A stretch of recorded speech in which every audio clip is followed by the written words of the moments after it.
Apaga. Já era. É pra tu filmar as pedras. Tá gastando. Eu botei foto. Não, menino. Tá bom, sai daí. Muita outra ali, ó. Bota o dedo aí, Jonathan.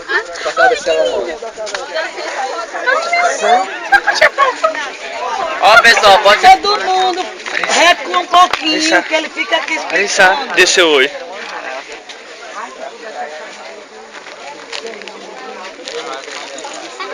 Não tem videozinho de um homem na estilo masculino que é tipo uma bolinha e uma coisa?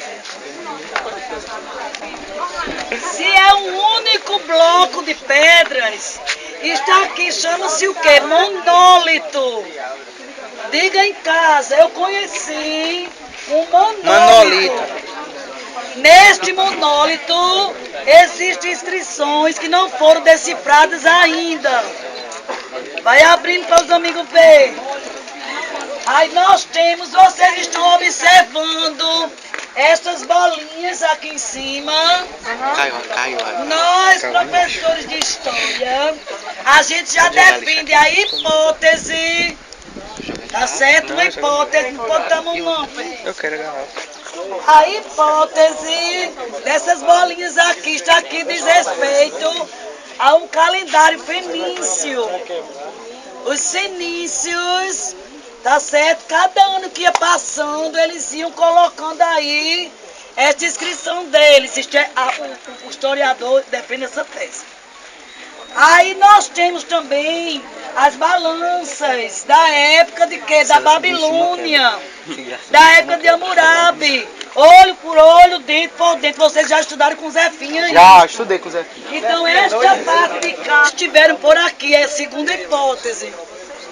A terceira já mostra a figura de peixes, aonde aquela pessoa que vivia aqui tentava sobreviver.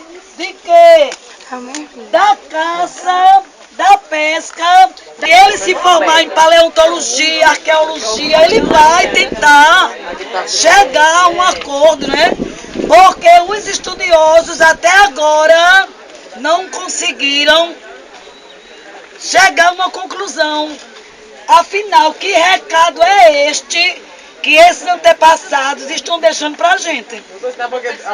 Recado. Pronto. É uma trollagem, pô. Minha Coisa aleatória para o futuro achando que é Ilha alguma do Mingau é o segundo sítio arqueológico mais importante do Brasil, ficando apenas atrás da Serra da Capivara, no Piauí. Onde nós temos pintura rupestre e aqui inscrição rupestre, nós somos chamados de Itacoatiaras. E na língua tupi-guarani significa pedra riscada, gravada, desenhada, certo? Então, Itacoatiaras você vai encontrar no mundo inteiro. Mas por que essa pedra se tornou importante? Por causa de vários fatores. Um deles seria por causa do tamanho das gravuras. Como pode ver, são gravuras grandes, aproximadamente 60 centímetros. Outro também foi por causa da profundidade. Tem muita gente que chega aqui e vem olhar bem de pertinho para saber se a pedra é em alto relevo ou em baixo relevo, certo? Então a profundidade passa essa impressão para a maioria dos visitantes. E a outra por causa da quantidade. Tem gente que chega aqui e me pergunta. Ilha de Páscoa também é considerada uma Itacoatiara. Em Machu Picchu, no Peru também é considerada uma Itacoatiara, certo? Mas nenhuma desses sítios, vamos dizer, famosos, atingiu essa profundidade que vocês estão vendo. Certo, pessoal? Então a pedra de Bengala tem 24 metros de comprimento, por 2 até 3,80 de altura. Onde tem essas inscrições que muita gente se pergunta. Onde tem essas inscrições que muita gente se pergunta o que significa. Coisa que não tem como dizer a vocês, porque é fruto de uma mente primitiva. Uma pessoa que veio entre 5 e 6 mil anos atrás.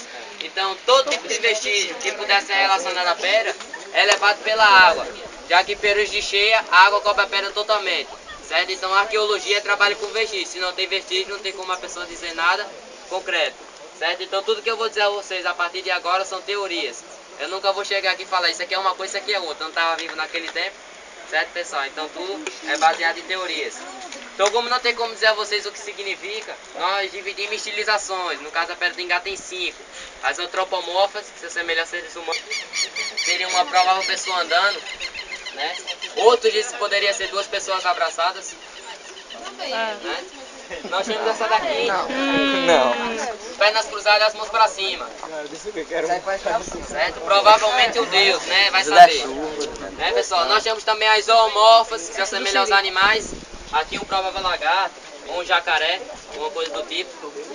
Aqui uma provável ave no bater das asas, madeira de engar. Nós temos aqui dois prováveis cajus, um do lado do outro, o caju e a castanha. É muito parecido. E aqui um cacho de uva ou de pitomba, só que acho que é mais pitomba, porque uva aqui tá meio difícil. Nós temos as fálicas, que se assemelham ao sexual masculino e feminino, que o homem primitivo cultuava muito a fertilidade da natureza. Então aqui no painel nós temos várias, sendo que aqui muita gente acha parecido com o símbolo feminino. A bola com a cruz. Oi? Símbolo feminino essa daqui. E por último nós chamamos as cosmogônicas, se assemelham aos astros. Então aqui no chão, pouca gente viu, nós chamamos de estrelinhas. Certo? Não, mas vocês podem ficar aí onde vocês estão mesmo, estou só mostrando para depois vocês poderem observar. Lá de cima é melhor para poder observar e fotografar, certo? Então aqui nós temos estrelinhas, que segundo os astrônomos seria a constelação de Órion, certo? lá em E se for verdade, se de qual grau de conhecimento deles. Por quê? Hoje em dia nós precisamos de instrumentos sofisticados para poder observar os astros, e eles naquele tempo já observavam perfeitamente. Então aqui estrelinhas, logo aqui em cima nós temos o Sol, semicírculo com os tracinhos. Certo? Todo mundo tá vendo? E aqui dois prováveis cometas caem em direção à Terra. Por quê? Nós temos essa linha de pontos que corta toda a pedra. Seria dela para cima o céu, dela para baixo a Terra. Por quê? Dela para cima nós temos Sol, cometas, e dela para baixo somente símbolos terrestres. Ou uma espécie de calendário primitivo, onde nós temos 114 pontos capsulares, que multiplicado por 3 dá 342, próximo aos dias do ano. Então isso também é uma das teorias, seria essa linha de pontos, certo pessoal? Também nós temos essa espiral no início e outra lá no final, onde geralmente essas espirais estão relacionadas ao ciclo da vida, só que aqui está relacionado ao Sol. Por quê? O Sol nasce aqui e se põe lá. E nós temos também esses pontos capsulares maiores, certo? Nós temos 10. O que acontece? No mês de dezembro, está numa posição diferente em relação à Terra, cada ponto capsular desse recebe uma quantidade de sombra, e assim fazendo as fases da Lua. Se tiver com sombra como está agora, lua cheia. Se tiver sem sombra, lua nova. Se tiver só metade de sombra, lua minguante e assim por diante. Certo? Bem pessoal, também uma pessoa que me perguntou como foi feita essas inscrições. Certo? Tem várias teorias, umas absurdas e umas até que tem um pouco de sentido.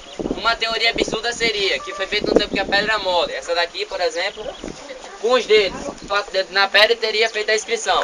Só que porque no tempo que a pedra mole era magma, lava vulcânica, não tinha nem condição de chegar perto, quanto mais pôr a mão. E mais absurdo ainda porque naquele tempo não tinha existência humana, certo? Então, uma teoria descartável. Outros acreditam que foi extraterrestre com uma pistola de raio laser atirando na pedra, certo? Então, acredito que seria isso. Certo, pessoal? Porque eles acreditam nisso por causa de quê? Porque é muito perfeito, né? Vamos dizer assim, para aquele tempo. Então só pode ser coisa de outro mundo, outro ser, né? Então acredito nessa teoria. Então pessoal, a teoria mais provável é, isso aqui é um guinás, uma rocha que tem um grau de dureza 5 na escala de minerais. Certo? Que o mais duro é o diamante, no grau de dureza 10. Então para derrotar essa rocha que tem uma rocha mais dura, provavelmente usaram o seixo, que muita gente conhece como cheixo, no grau de dureza 7. Então começava a bater na rocha, né, chamado de processo de picoteamento. Em seguida jogava água, não pode ver, é o que não falta. E depois a areia, começava a esfregar até atingir a profundidade e polimento que eles queriam. Então isso hoje em dia é uma das teorias mais prováveis que foram feitas essas inscrições. E lá no museu nós conseguimos reproduzir uma, usando essas técnicas. Aí lá vocês vão poder passar a mão e tirar as conclusões. Certo, pessoal? E aqui também tem outra pergunta bem frequente. Quem foi que fez essas inscrições? Certo?